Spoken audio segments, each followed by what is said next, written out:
दोस्तों, जिस web series का हम सबको इंतजार था वो वेब सीरीज आ गई है। ये है मनी हीस्ट का नेक्स्ट एपिसोड, जिसमें हम बर्लिन की पुरानी चोरी को देखेंगे। कुछ भी पहले बताकर मैं आपका मजा खराब नहीं करना चाहता, इसलिए बिना समय गवाए कहानी शुरू करते हैं।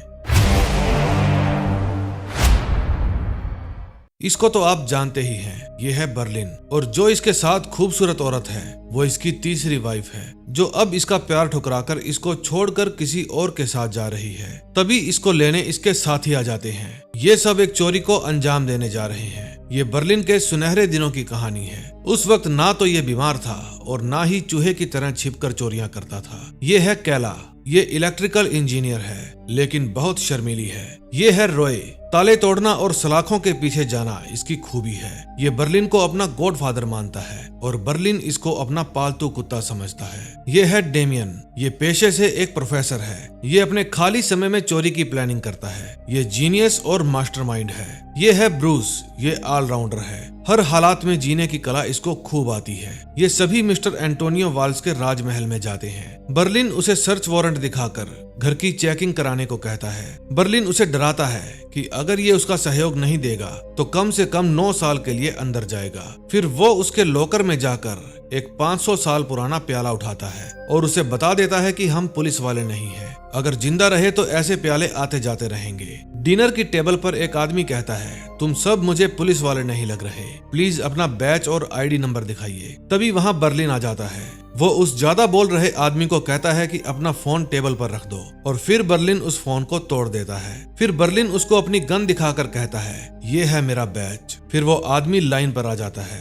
फिर बर्लिन उन सबको अपने आईडी कार्ड निकालने के लिए कहता है, ताकि अगर किसी को एफआईआर करवाने की चुल मचे तो इन सबको पता हो कि उसका घर कहाँ है। फिर वो उस आदमी को बाहर ले जाकर कहता है अपनी बीवी के सामने हीरो बन रहे थे या गर्लफ्रेंड के। वो आदमी उसके आगे गिड़गिड़ाता है। फिर बर्लिन कहता है प्यार इतनी बड़ी चीज नहीं है जिसके आगे अपनी जिंदगी हारी जाए। फिर वे उसे बिना कुछ कहे वहाँ से चले जाते हैं। फिर कुछ दिन बाद ये सभी अपना भेष बदलकर एक होटल में जाते हैं। बर्लिन उन सबको एक नई मेंबर से मिलवाता है। उसका नाम था कैमरन। ये तूफानी लड़की है जिसको जिंदगी ने बहुत सारे गहरे घाव दिए हैं। रॉय पहली नजर में ही इसकी तरफ अट्रैक्ट हो जाता है और बर्लिन उसके मन में क्या चल रहा है 1 सेकंड में भांप लेता है। फिर बर्लिन कहता है कि हम यहाँ चोरी के इरादे से आए हैं, जिसकी शुरुआत 10 दिन पहले ही ये प्याला चुराने के साथ हो चुकी है। इस प्याले की कीमत 40,000 यूरो है और हम इसकी कीमत 44 मिलियन यूरो करने वाले हैं। फिर डेमियन 37 लाख के इस प्याले को तोड़ने लगता है। अब ये इस टूटे प्याले की मदद से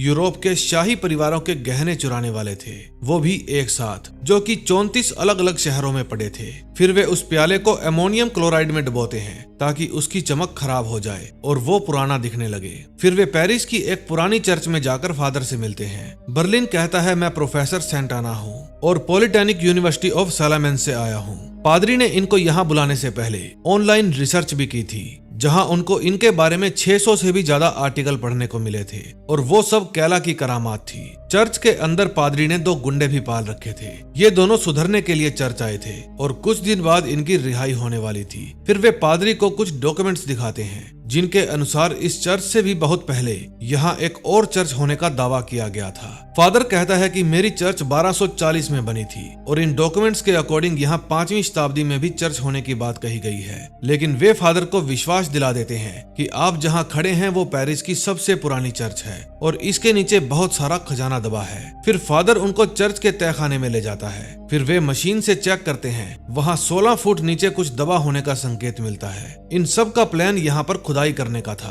क्योंकि यहाँ से एक रास्ता पेरिस की उन टनल से जाकर मिलता है जहाँ से वे पेरिस की किसी भी कोने में जा सकते थे। फिर डेमियन मैप में समझाता है कि हमें चर्च से इस जगह पर पहुँचना है। ये पेरिस का सबसे बड़ा नीलामी घर है जहाँ 34 अलग अलग शहरों से शाही घरानों के गहने आने वाले हैं। अब हमें ये पता लगाना है कि किस दिन वो सभी गहने यहाँ पर आ चुके होंगे।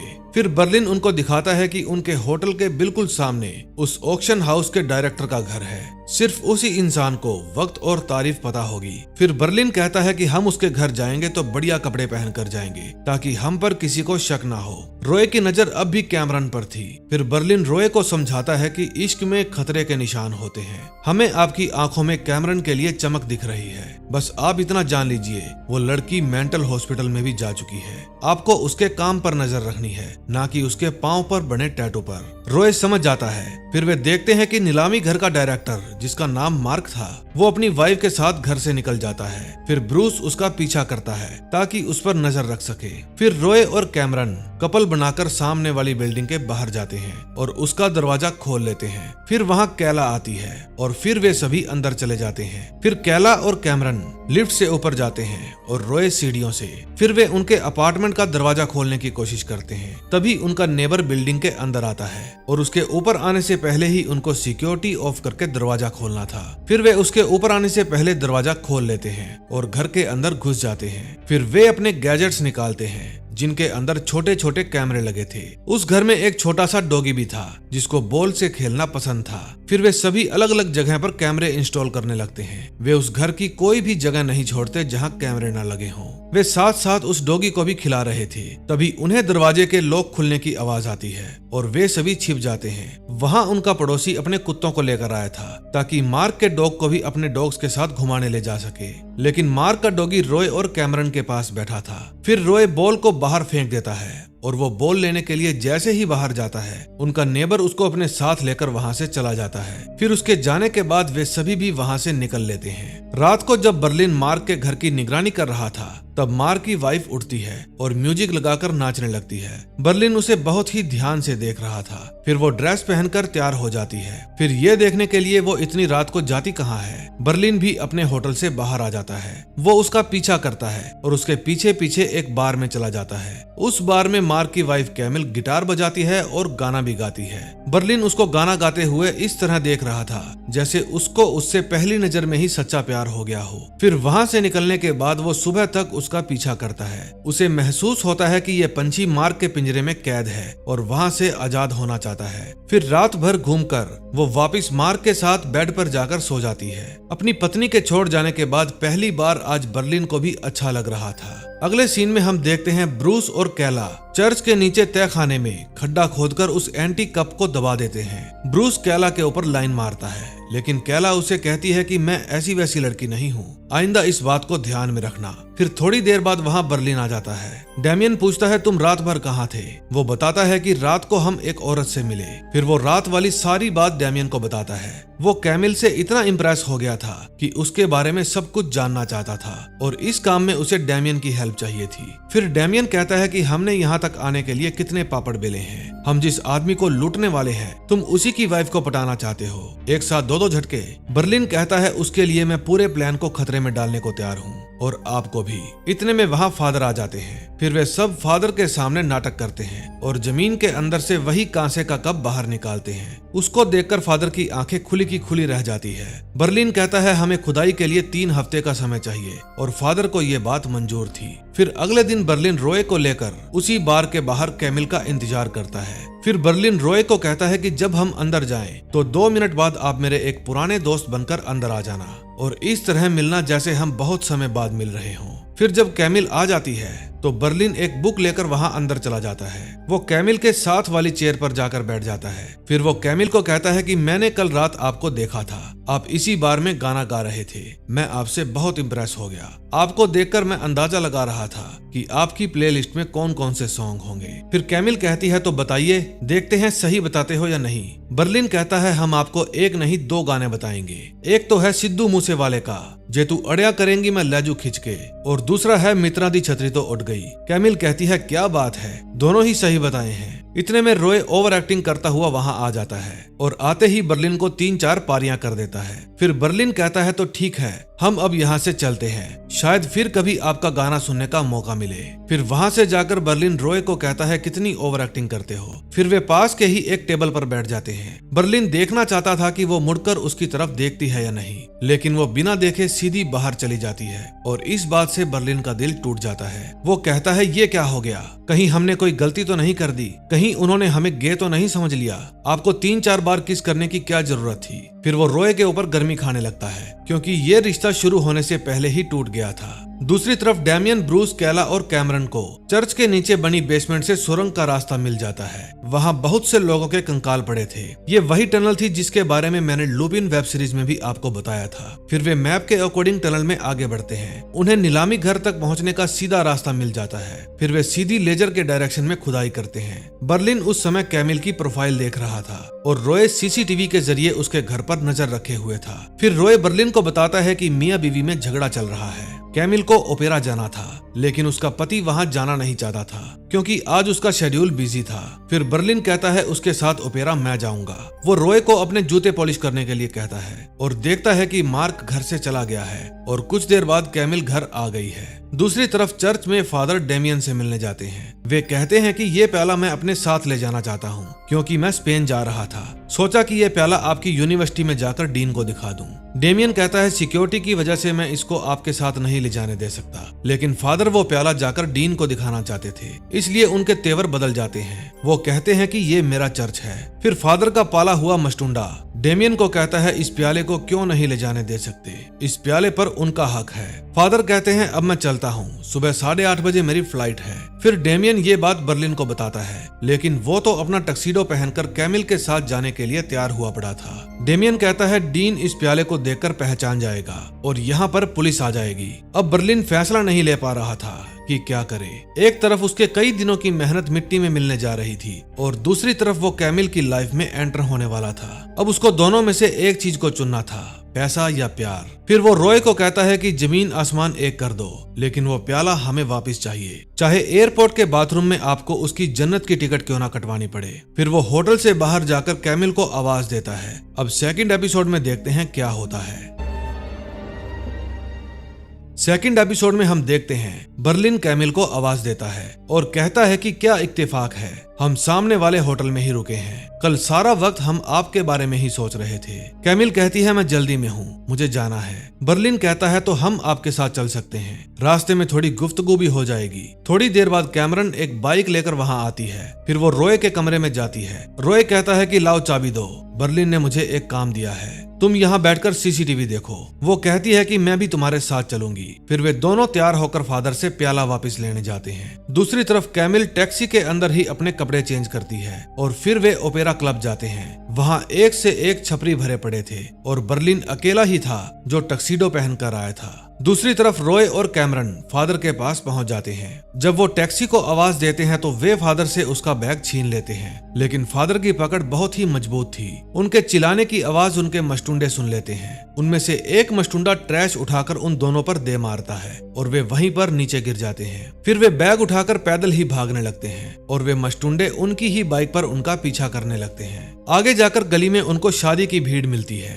वे दोनों भागकर उस भीड़ को क्रॉस कर लेते हैं, लेकिन वे मस्टुंडे भीड़ के अंदर फंस जाते हैं। फिर वे दूल्हे की कार चुराकर वहां से भागने लगते हैं। वे मस्टुंडे अब भी कार का पीछा कर रहे थे। फिर आगे जाकर उनको जनाजा मिलता है। फिर वे कार को वहीं पर छोड़कर पास में बने पार्किंग लॉट में घुस जाते हैं। वे मस्टुंडे समझ जाते हैं कि वे पार्किंग लॉट में गए हैं। फिर वे भी पार्किंग लॉट के अंदर चले जाते हैं। वे दोनों बहुत ही गुस्से में थे। फिर रॉय कहता है कि तुम दूसरी तरफ जाओ, मैं सीधा जाता हूँ। फिर वहां जाकर वे गाड़ियों को हिलाते हैं और उनके अंदर के सायरन बजने लगते हैं। वे दोनों अलग अलग जगह से गाड़ियों के सायरन ऑन करके उन मस्टुंडों को कंफ्यूज कर रहे थे। फिर वे एक गाड़ी स्टार्ट करके वहां से भागने लगते हैं, लेकिन उनमें से एक गुंडा कुल्हाड़ी लेकर गाड़ी का टायर पाड़ देता है और उनकी गाड़ी दूसरी कार में जाकर ठुक जाती है। फिर जब वे कार से निकलकर भागते हैं तो वे मस्टुंडे उनको घेर लेते हैं। फिर उनमें से एक गुंडा तेज पानी की बौछार मारता है और उनका बैग नीचे गिर जाता है। फिर वो प्याला वापस मस्टुंडे के हाथ लग जाता है और रॉय कैमरन को लेकर वहां से भाग जाता है।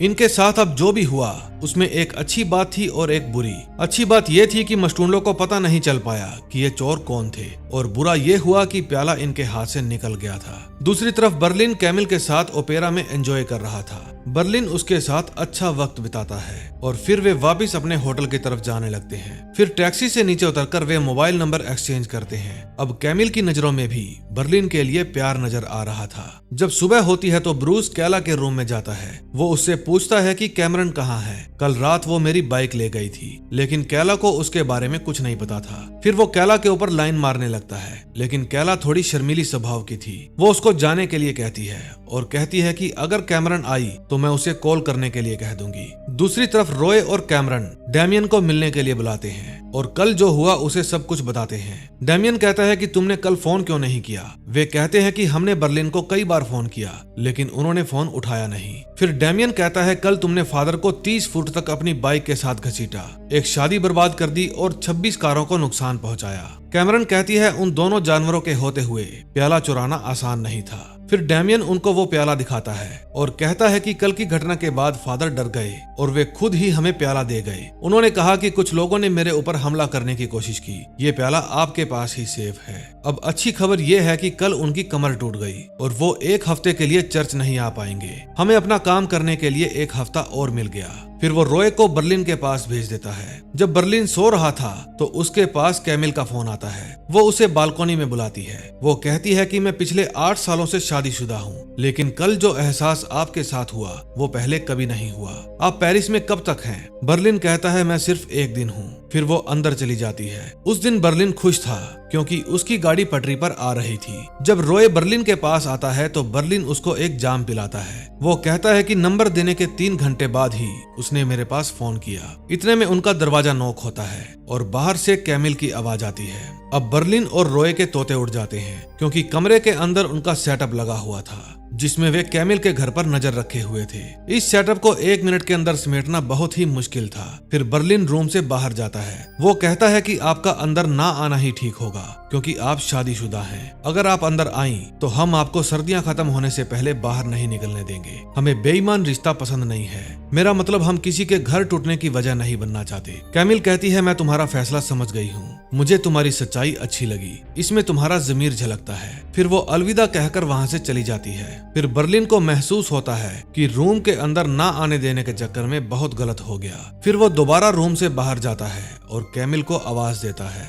और उसके बाद वो अपना मुंह मीठा करता है। जब बर्लिन कैमिल के साथ इश्क लड़ा रहा था तो उसकी बागी टीम सुरंग की खुदाई कर रही थी। ऐसा लग रहा था बर्लिन अपने मिशन से भटक रहा है। लड़की का चक्कर है बाबू भैया। अब बर्लिन कैमिल के दोस्तों के साथ भी पार्टियां करने लगा था। कुछ दिन तक ये सब कुछ ऐसे ही चलता रहा। तभी कैली अपने रूम में कैमरन को बताती है कि मुझे शायद ब्रूस अच्छा लगने लगा है। मुझे इस तरह के बदतमीज लोग बिल्कुल भी पसंद नहीं है, लेकिन पता नहीं क्यों ये मेरे दिमाग से जाता ही नहीं है। मुझे उसके पसीने की खुशबू अच्छी लगती है। मैंने तो उसका टॉवल भी छुपा रखा है जिससे उसने अपना पसीना पोंछा था, लेकिन वो 24 का है और मैं 36 की। क्या करूं? फिर कैमरन कहती है जो तुम्हारा दिल कहे वो करो, दिल होना चाहिए जवान उम्र च की रखिया। फिर वे म्यूजिक ऑन करके मस्ती करने लगते हैं। म्यूजिक की आवाज सुनकर वहां ब्रूस आ जाता है। फिर वो भी उनकी पार्टी में शामिल हो जाता है। कैला की धड़कनें तेज हो जाती है। अब उनके पास दारू खत्म हो जाती है। फिर ब्रूस रॉय को भी फोन करके अपने पास बुला लेता है। वे चारों वहां खूब एंजॉय करते हैं। अब बर्लिन की तरह ये चारों भी अपनी जोड़ियां बना लेते हैं। अब उनका खुदाई का काम भी पूरा हो गया था क्योंकि उनको टनल वहां तक खोदनी थी जहां तक ईंट की दीवार ना निकल आए, और उस ईंट की दीवार के पीछे था नीलामी घर। अब उनको वो दीवार तोड़कर नीलामी घर के अंदर घुसना था ताकि किसी को शक भी ना हो। अब उनको एयर चैम्बर और सर्विस एरिया से होते हुए तिजोरी तक पहुंचना था। फिर उन्हें वहां पर कंक्रीट ब्लॉक से बनी हुई दीवार तोड़नी थी जो तिजोरी से बने पहले कमरे की थी। उस रूम में 2 सीसीटीवी कैमरे लगे हैं जिसकी फुटेज वहां मौजूद गार्ड्स के कंप्यूटर स्क्रीन पर दिखाई देती है। एक गार्ड हॉल में बैठा होगा और दूसरा बेसमेंट में ठीक तिजोरी के सामने बैठा होगा। हमें उन दोनों ही गार्ड्स को कंप्यूटर से दूर करना होगा, कम से कम 3 मिनट के लिए,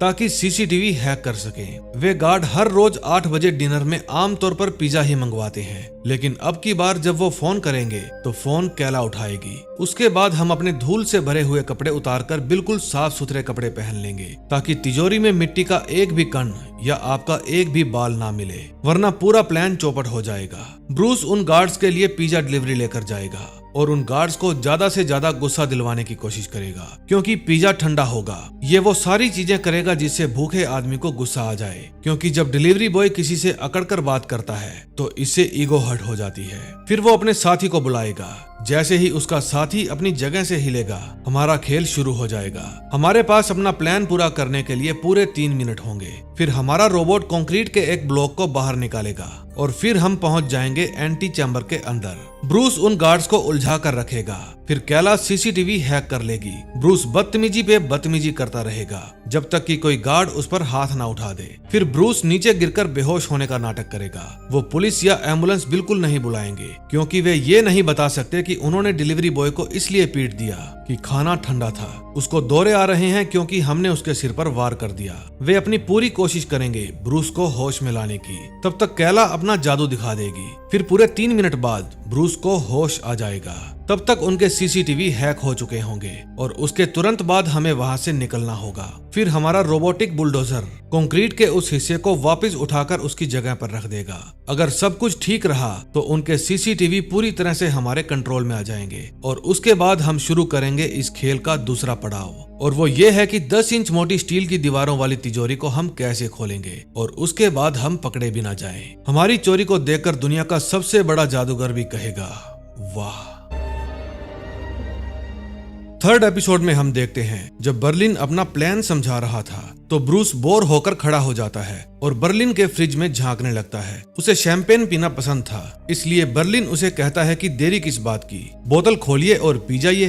वो पूरी बोतल पी नहीं सकता था, लेकिन बर्लिन उसे कहता है कि प्लान समझाने में देरी हो रही है, प्लीज बोतल को खोलिए और उसको पीना शुरू कीजिए। फिर वो जबरदस्ती ब्रूस को पूरी बोतल पिला देता है और कहता है कि ये कोई स्कूल की क्लास नहीं है जिसमें ध्यान ना दोगे तो ग्राउंड के चक्कर लगाने पड़ेंगे। ये हमारा क्लासरूम है, इसमें हम एक प्लान डिस्कस कर रहे हैं। अगर किसी से भी गलती होती है तो सजा के तौर पर उसको फ्रांस की जेल में 16 साल बिताने पड़ेंगे। अगर किसी ने भी इस प्लान पर ध्यान नहीं दिया तो वो अपने बाकी साथियों की जिंदगी भी खतरे में डाल देगा। बर्लिन कहता है कि एक और शख्स है जिन्होंने हमारे साथ बहुत चोरियां की है। उनका मानना है कि चोरी सिर्फ एक चैप्टर नहीं है बल्कि पूरी एक किताब है। कैमरन पूछती है तो वो हमारे साथ इस चोरी में क्यों नहीं है। बर्लिन बताता है कि वो इस समय किसी दूसरी चोरी को प्लान कर रहे हैं और वो चोरी भी बहुत लाजवाब होने वाली है। बर्लिन इस समय प्रोफेसर की बात कर रहा था। बर्लिन कहता है कि हमने इस चोरी में तजुर्बेकार चोर इसलिए नहीं लिए क्योंकि तजुर्बे के साथ आता है घमंड, और घमंड सिर्फ हम पर जचता है। अब मैं आपको दुनिया का सबसे बेहतर चोर बनाऊंगा। हम वो चोर हैं जो महंगे महंगे कपड़े पहनकर महंगे महंगे 5 स्टार होटल के कमरे के अंदर प्लान बनाते हैं, ना कि काले पीले कपड़े पहनकर झुग्गी बस्तियों में प्लान बनाते हैं। कल को अगर गोली भी खानी पड़े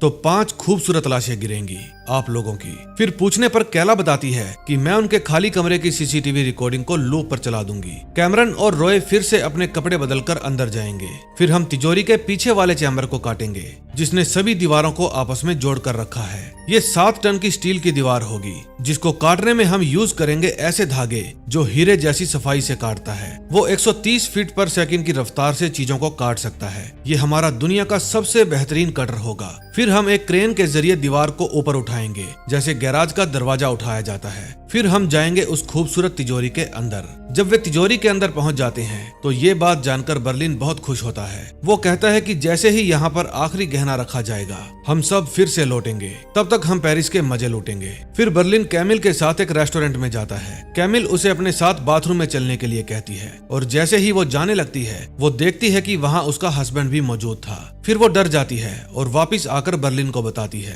बर्लिन कहता है कि आप जाकर उनसे मिलिए और उन्हें कहिए कि मैं यहाँ एक आर्ट डीलर से मिलने आई थी, लेकिन वो बहुत ही कमीना और बदतमीज है। आपको चलकर उनसे बात करनी होगी। फिर वो जाकर अपने हस्बैंड को बुला कर लाती है। फिर बर्लिन कहता है कि सॉरी मैडम, अगर आपको हमसे बात करने में तकलीफ हो रही है तो हम चले जाते हैं। आपको यूं किसी को बीच में लाना नहीं चाहिए, हम बहुत बड़े आर्ट डीलर हैं। फिर मार्क बर्लिन को कहता है कि चुप कर सड़क छाप, औकात से ज्यादा बोल गया तू। बर्लिन का दिल तो कर रहा था कि फोक उठाकर उसका काम तमाम कर दूं, लेकिन वो गुस्सा पी जाता है और वहाँ से चला जाता है। उसके बाद भी बर्लिन का कैमिल से मिलना जुलना जारी रहता है। कैमिल अपना हर पल बर्लिन के साथ बिताना चाहती थी, लेकिन अपने पति को धोखा देने के कारण उसको बुरा भी लग रहा था। ठीक उसी समय बर्लिन के 5 साथी कहीं पर बैठकर अपनी शाम एंजॉय कर रहे थे। सब लोग ब्रूस को शैंपेन पीने के लिए कह रहे थे, लेकिन वो कहता है कि शैंपेन अब मेरे दिल से उतर गई है। तभी डैमियन की वाइफ का फोन आता है। वो कहता है कि इस समय मैं अपने स्टूडेंट्स के साथ हूँ। जैसे ही ये कोर्स पूरा हो जाएगा हम फिर से पेरिस घूमने आएंगे जैसे 20 साल पहले आए थे।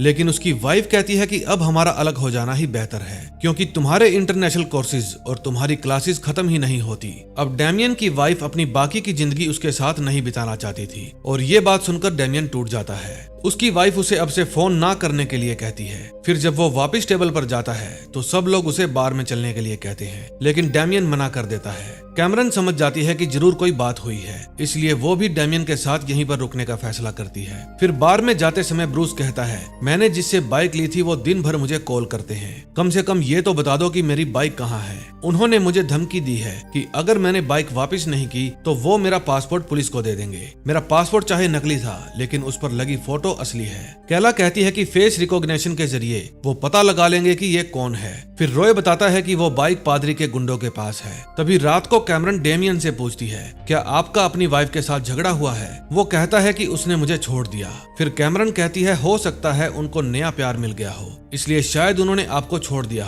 हो सकता है कि मैं गलत हूँ लेकिन सही भी हो सकती हूँ। डेमियन कहता है, तुम अपना पिज्जा खाओ, इस बात को यहीं पर बंद कर दो। कैमरन इन हालातों से गुजर चुकी थी, इसलिए वो रोने लगती है। दूसरी तरफ बर्लिन और कैमिल एक दूसरे के साथ वो सब कुछ कर चुके थे जो एक हस्बैंड वाइफ करते हैं। उसके बाद वो मीठी मीठी बातें कर रहे थे। तभी कैमिल के फोन पर मार्क का फोन आता है। वो पूछता है, क्या तुम्हारे साथ कोई और भी है? जब मैं घर आया तो तुम्हारा लैपटॉप खुला पड़ा था। मैंने तुम्हारे सारे लव मेल्स पढ़ लिए हैं कि वो तुम्हें किस तरह से खास महसूस कराता है जो मैं तुम्हें सालों से नहीं करा पाया। उसका नाम पढ़कर मुझे पता चल गया कि वो वही रेस्टोरेंट वाला आदमी है। कैमिल कहती है, मैं तुमसे मिलकर सब कुछ बता दूंगी। फिर वो ये बात बर्लिन को बताती है। फिर वहां से बाहर जाकर बर्लिन कहता है, साला हमें सड़क छाप कह रहा था, अब पता चलेगा सड़क पर कौन है। आज वो बहुत खुश था। वो बाहर जाकर बहुत खुशी मनाता है। दूसरी तरफ डेमियन कैमरन को अपने रूम में बुलाता है और कहता है कि तुम सही थी, उसका किसी दूसरे आदमी के साथ चक्कर चल रहा है। फिर वो कैमरन को अपनी वाइफ की तस्वीरें दिखाता है और उसमें से कोई भी सेल्फी नहीं थी।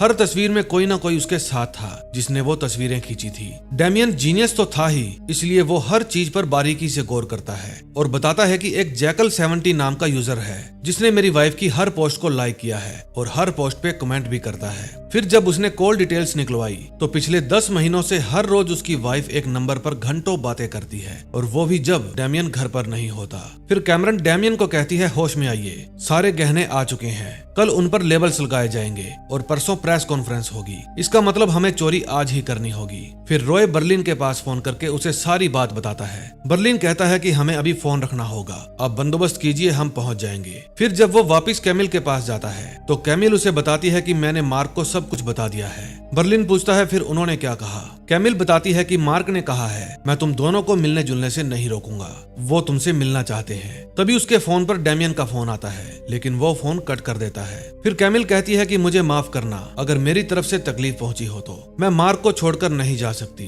फिर बर्लिन कहता है, आपने हमें गुमराह किया है। कैमिल बताती है कि मार्क पिछले 3 हफ्ते से ये सोच रहा है कि हमारा एक बच्चा होना चाहिए और मैं सालों से उसे ये बात कह रही हूँ, पर उसके पास कभी वक्त ही नहीं था और अब जब उसे ये वक्त मिला है तो मैं तुम्हारे प्यार में पागल हूँ। फिर बर्लिन कहता है, इस पूरे वाक्य से हम हिल गए हैं, इसलिए हमें खुद से बातें करने के लिए थोड़ा वक्त चाहिए। मैं दूसरा रूम बुक करवा रहा हूँ, कल सुबह मिलते हैं। फिर बर्लिन वहाँ से निकलकर सीधा चर्च जाता है। वो रॉय को कहता है कि हम कुछ ही देर में वहाँ पहुँचने वाले हैं। रॉय पूछता है, आप ठीक तो है ना सर? बर्लिन कहता है, हम उसके दूसरे खिलौने बनकर रह गए। वो प्यार तो हमसे करती है लेकिन जिंदगी अपने पति के साथ ही जीना चाहती है। हम सिर्फ उसके जिस्म की प्यास बुझाने वाले यार बनकर रह गए, या इससे भी बुरा कोई लफ्ज हो तो वो बन गए। उस सड़क छाप इंसान ने हमें अपनी पत्नी से प्यार करने का लाइसेंस दे दिया है और थूकता हूँ मैं ऐसे लोगों के मुंह पर। उसे जैसे ही हमारे प्यार के बारे में पता चला उसने अपना हुक्म का पत्ता खोल दिया। उसे अचानक से बाप बनने की इच्छा होने लगी। फिर वो रॉय को एसीटोन और प्योर ब्लीच का इंतजाम करने के लिए कहता है, क्लोरोफॉर्म बनाने के लिए, क्योंकि मार्क को नहीं पता था उसने किसके साथ पंगा लिया है। मैं वो अजगर हूँ जो उसको जिंदा निगल जाएगा। रॉय ने बर्लिन को इतना गुस्से में पहली बार देखा था, इसलिए उसे डर लगने लगा था। 4th एपिसोड में हम देखते हैं बर्लिन सीधा चर्च जाता है और वहां अपनी गाड़ी पार्क करके चर्च के अंदर चला जाता है। डेमियन, ब्रूस, कैला और रॉय सीसीटीवी में देख रहे थे कि वहां आखिरी गहना भी आ चुका था, जिसको मार्क बड़े ही ध्यान से तिजोरी में रख रहा था। फिर बर्लिन वहां आकर उनसे पूछता है, क्या सभी गहने आ गए हैं? कैला कहती है कि सभी गहने आ गए हैं और अब ये तिजोरी 15 घंटे बाद खुलेगी। ये तिजोरी सिर्फ मार्क ही खोल सकता था। अब इन सब का अंदर जाने का वक्त आ गया था। फिर डेमियन पूछता है, तुम पिछले 2 दिनों से पेरिस में नहीं थे और ना ही मार्क की बीवी, तुम उसके साथ रंगरलियां मना रहे थे, इसीलिए तुम यहाँ नहीं पहुंच पाए। बर्लिन कहता है, आप जलनखोर माशूका की तरह बात कर रहे हैं। फिर बर्लिन सबको सूट पहनने के लिए कहता है। कैला सीसीटीवी का लूप ऑन कर देती है। फिर वे अपने रोबोट की हेल्प से एंटी चैम्बर की कंक्रीट स्लैब को हटाते हैं और फिर एंटी चैम्बर में प्रवेश कर जाते हैं। अब वे तिजोरी में घुसने के लिए पूरी तरह से तैयार थे। फिर वे सभी तिजोरी के अंदर एंटर कर जाते हैं। अब उनका प्लान था कि सभी डिब्बों में से गहने निकालकर उन डिब्बों को वापस उसी जगह पर रखना है, ताकि सीसीटीवी ऑन होने पर सब कुछ पहले जैसा दिखे। वे सभी गहनों को इकट्ठा करना शुरू कर देते हैं। वे सभी गहनों की डिटेल के आगे टिक मार्क भी कर रहे थे, ताकि कोई भी गहना यहीं पर ना रह जाए। बर्लिन कहता है, यही चीजें तो है जो जिंदगी को जीने के लायक बनाती है। फिर डेमियन कहता है, तुम जैसे जलील इंसान को क्या पता जिंदगी किस तरह जी जाती है। तुम तो 3 दिन किसी दूसरे की बीवी के साथ गुजार कर आ रहे हो और तुम्हारी खुद की बीवी किसी और के साथ चली गई। ये बात सुनकर सब लोग चिंता में हो जाते हैं कि कहीं मिशन खराब ना हो जाए। बर्लिन कहता है, हम उनसे बेइंतहा मोहब्बत करते हैं। फिर डेमियन कहता है, किसी की जिंदगी खराब करना मोहब्बत नहीं होती। फिर बर्लिन कहता है, आपकी बीवी आपके साथ सिर्फ इसीलिए टिकी है क्योंकि हम आपके दोस्त हैं। ये बात सुनकर डेमियन बर्लिन को मारने की कोशिश करता है और इस दौरान एक ज्वेलरी बॉक्स नीचे गिर जाता है। बॉक्स गिरने की आवाज मार्क सुन लेता है। वो गार्ड से पूछता है, क्या तुमने भी वो आवाज सुनी? फिर गार्ड कहता है, वो स्टील के फैलने की आवाज है। अक्सर ऐसी आवाजें आती रहती हैं। फिर कैला बताती है कि उन्होंने ये आवाज सुन ली है। मार्क तिजोरी के गेट को कान लगाकर सुनता है और कहता है कि जल्दी से दरवाजा खोलो। गार्ड कहता है कि अब तिजोरी का दरवाजा 15 मिनट बाद ही खुलेगा। फिर वो एंटी चैम्बर का दरवाजा खोलने के लिए कहता है। कैला बताती है कि वे एंटी चैम्बर खोल रहे हैं। फिर वे तिजोरी की दीवार को नीचे करके कंक्रीट वाल वापस से फिट कर देते हैं और चैम्बर के सीसीटीवी का लूप ऑफ कर देते हैं। जब गार्ड एंटी चैम्बर में जाकर देखता है तो वहां उसे सब कुछ ठीक ठाक मिलता है। फिर बाहर आकर गार्ड मार्क को कहता है कि सब कुछ ठीक है, अगर आप कहो तो तिजोरी खोलकर भी चेक कर लेता हूँ। तभी मार्क के फोन पर किसी सोफी नाम की लेडी का फोन आता है और मार्क कहता है कि रहने दो, मैं घर जा रहा हूँ। डेमियन की जलनखोरी के कारण इनके 15 मिनट खराब हो गए थे और इनका मिशन फेल होते होते बचा था। डेमियन कहता है कि मैं जो करने आया हूँ टीम के लिए पूरा करूंगा, लेकिन तुम्हारे साथ ये मेरी आखिरी चोरी होगी। फिर वे सभी गहने लेकर बाहर आ जाते हैं। बर्लिन और रॉय गहने लेकर होटल में चले जाते हैं और बाकी लोगों के पास 4 घंटे थे सब कुछ पहले जैसा करने के लिए। फिर रात को बर्लिन देखता है कि मार्क सो गया है। फिर वो रॉय को लेकर मार्क के घर जाता है। पहले तो वो वहाँ पर जाकर क्लोरोफॉर्म तैयार करता है और फिर उससे मार्क को बेहोश कर देता है। रॉय को ये सब गलत लग रहा था। दूसरी तरफ बर्लिन के साथी उस तिजोरी को फिर से जोड़ रहे थे जो उन्होंने काटी थी। तिजोरी को सील करके फिर वे उसका कलर मैच करते हैं। बर्लिन और रॉय मार्क के घर से वे सभी कैमरे निकाल रहे थे जो उन्होंने फिट किए थे। फिर रॉय बर्लिन को कहता है कि क्लोरोफॉर्म हमारे प्लान का हिस्सा नहीं था। फिर बर्लिन कहता है, तो अब बच्चा बाप को सिखाएगा कि चोरियां कैसे करते हैं। पालतू कुत्ते दुम हिलाते ही अच्छे लगते हैं, आप यहाँ से जा सकते हैं, हमें क्या करना है ये हम अच्छी तरह जानते हैं। ये बात रॉय के दिल पर लग जाती है। उसके जाने के बाद बर्लिन मार्क के दूसरे घर की चाबी लेता है और उसका फोन भी उठा लेता है। फिर वो उसके कपड़े पहनकर उसके घर से बाहर निकलता है और जाते समय उसकी ही कार ले लेता है। वो कार के नेविगेशन में उसके दूसरे घर का एड्रेस डालता है। बदले की आग इंसान को अंधा बना देती है। फिर वो उसके दूसरे घर में जाकर ज्वेलरी पर लगा एक टैग बाथरूम में गिरा देता है और दूसरा टैग जलाकर उसके टुकड़े सावधानी से इधर उधर रख देता है। फिर वो टैग पर लगे धागे टॉयलेट सीट के अंदर भी डाल देता है और उसके बाहर भी बिखेर देता है। फिर वो एक हार पर से डायमंड निकालकर उसके सोफे के कुशन के बीच में रख देता है। दूसरी तरफ तिजोरी को बिल्कुल ठीक ठाक करके वहाँ पर वैक्यूम के जरिए जितनी भी मिट्टी आई थी सभी को साफ की जा रही थी। फिर कैली गार्ड के पास फोन करती है और कहती है, मैं हेडक्वार्टर से बोल रही हूँ, बिल्डिंग के बाहर कुछ आपराधिक गतिविधियों को देखा गया है, आप पता लगाइए वहाँ क्या चल रहा है। फिर वो अपने साथी को ये बात बताता है और वे अपनी पूरी टीम को लेकर बिल्डिंग के बाहर चेक करने जाते हैं। बिल्डिंग के बाहर सब कुछ ठीक ठाक था। फिर वे उस बिल्डिंग की वायर्स में शॉर्ट सर्किट कर देते हैं और लाइट चली जाती है। वे देखते हैं कि मीटर में आग लगी है, इसलिए वे उसे बुझाते हैं। वे तिजोरी के दरवाजे का कंट्रोल भी उड़ा देते हैं। फिर वे एंटी चैम्बर में दोबारा जाते हैं और जो छेड़छाड़ की थी उसको फिर से पहले जैसा ठीक करने लगते हैं। फिर कंक्रीट वाल वापस फिट करके सील कर दी जाती है। तभी गार्ड्स मार्क के फोन पर फोन करते हैं जो कि बर्लिन के पास था, लेकिन वो फोन को पिक नहीं करता। फिर वे उस टनल की दीवार की वापस चिनाई कर देते हैं और उसके बाद वो अपना सारा सामान वहीं पर छोड़कर उस कंकाल को वापस जोड़ देते हैं ताकि जब भी 600-700 साल बाद किसी को इसके बारे में पता चले तो ये चोरी इतिहास बन जाए। तभी बर्लिन वापस मार्क के घर पर जाता है और जो सामान उसने जहाँ जहाँ से उठाया था वापस वहीं रख देता है। उसके बाद वो वापस अपने होटल आ जाता है। उनका प्लान था कि जब तक ये सब कुछ खत्म करेंगे सुबह के 3-4 बज चुके होंगे, इसलिए होटल जाने के बाद कोई भी होटल से बाहर नहीं निकलेगा। इस दौरान वे गहनों को अच्छे से पैक करेंगे और अपना अपना रूम अच्छे से साफ करेंगे। इस चोरी में जितने भी कंप्यूटर्स का यूज किया गया था सबको अच्छे से फॉर्मेट कर दिया जाएगा। रात को जब कैमरन फ्लोर की सफाई कर रही थी तब ब्रूस कैला से मिलने आता है। वो कहता है कि मुझे तुमसे कुछ जरूरी बात करनी है, इसलिए वो उसे वॉशरूम में ले जाता है। ब्रूस कहता है मैंने जहाँ से बाइक ली थी मैं वहाँ अपना पासपोर्ट लेने गया था, लेकिन वहाँ पर अलार्म लगा रखे हैं। मुझे उनका सिस्टम हैक करने के लिए तुम्हारी हेल्प चाहिए। 44 मिलियन की चोरी करने के बाद मैं एक पासपोर्ट की वजह से पकड़ा नहीं जाना चाहता। हम वहाँ जाएंगे, तुम अलार्म को बंद करना,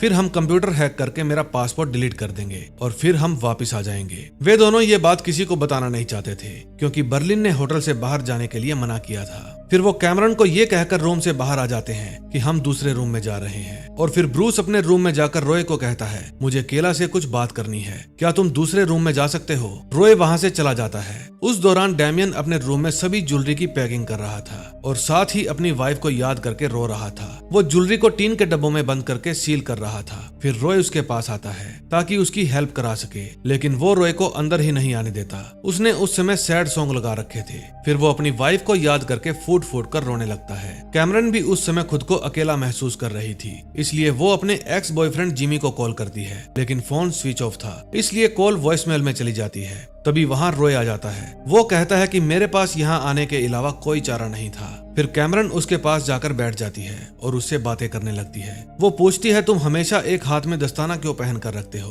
क्या तुम्हारे हाथ पर लोगों के मुंह तोड़ने के निशान है जिनको तुम दूसरों से छिपाते हो, और इस टैटू का क्या मतलब है। फिर वो पूछती है क्या हम द पर्ज मूवी की तरह कोई ऐसी गेम खेल सकते हैं जिसमें आज रात हम कोई भी नियम कानून ना माने। रॉय कहता है मैं भी बर्लिन का पालतू कुत्ता बनकर थक गया हूँ। फिर वे भी होटल से बाहर जाने का प्लान बनाते हैं। अगले सीन में हम देखते हैं ब्रूस और कैला उस बिल्डिंग में पहुंच जाते हैं जहां से ब्रूस ने बाइक रेंट पर ली थी। कैला अलार्म को ऑफ करके वहां का लॉक खोलती है। फिर वे चुपके से ऑफिस के अंदर जाते हैं और कंप्यूटर सिस्टम को हैक करने की कोशिश करते हैं। कैला कंप्यूटर ऑन कर लेती है। तभी ब्रूस की नजर पड़ती है कि नीचे 4 गार्ड्स बैठे कार्ड्स खेल रहे हैं। फिर उनमें से एक गार्ड उठता है और कहता है कि मैं ऊपर जाकर संभाल के आता हूँ। जब वो ऊपर जाकर देखता है तो कैला बैठी कंप्यूटर का काम कर रही थी।